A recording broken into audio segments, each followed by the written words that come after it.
Rehearsing with Terry some months before the shooting.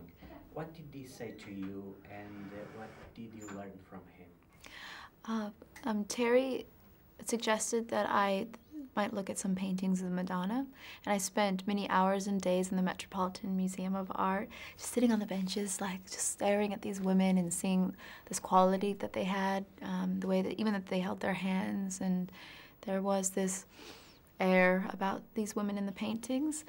He suggested I watch a lot of Lauren Bacall to find the voice, the slow and steady cadence that he thought the mother could speak of.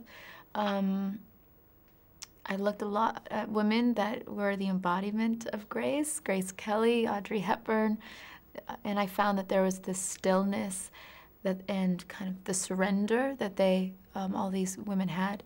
And then, I also did a lot of meditating. I went to a spiritual retreat and tried to cultivate that within myself.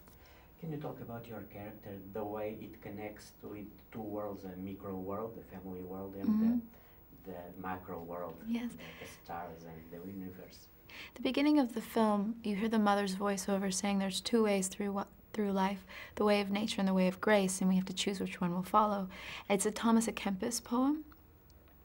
And I think that in our film, my character represents the way of grace, which is unselfish love, do unto others as you would have done unto you. If someone hits you, you give them love. It's this kind of like open heart, quality. And the way of nature, Brad's character, Mr. O'Brien, is like the animal world, survival of the fittest, every man for himself. It's a competition. If someone hits you, you hit them harder. And it asks you which path, you'd like to go on. And you see these boys at the ages right before they're becoming men, and they're choosing which men to be, what kind of man they're going to be. I read you saw all the films from Terry Malick, yes, in a chronological way. I did. And now you saw Story of Life. Can you put the films in context? What's your opinion?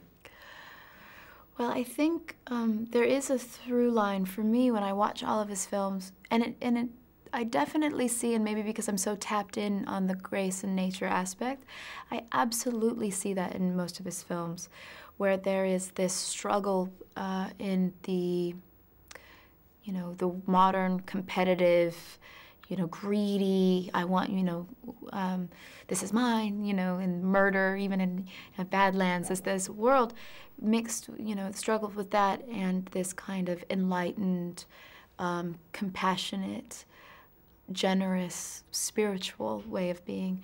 And you see it actually I see it in a lot of his films. You see it, I saw it in The Thin Red Line. To me, that's the greatest film about war because it asks why are we fighting rather than just show people fighting, and you see it a lot. Can you tell me the best? Okay. Can you tell me the best memory you have working with Terry Malick? There was a scene in the film where I'm dancing in the air. And it's the perfect way of example of working with Terrence Malick because we were going to shoot something else. We were going to shoot my feet walking on the ground and wearing a harness and then just to be lifted for a second, then to walk back, just this insert.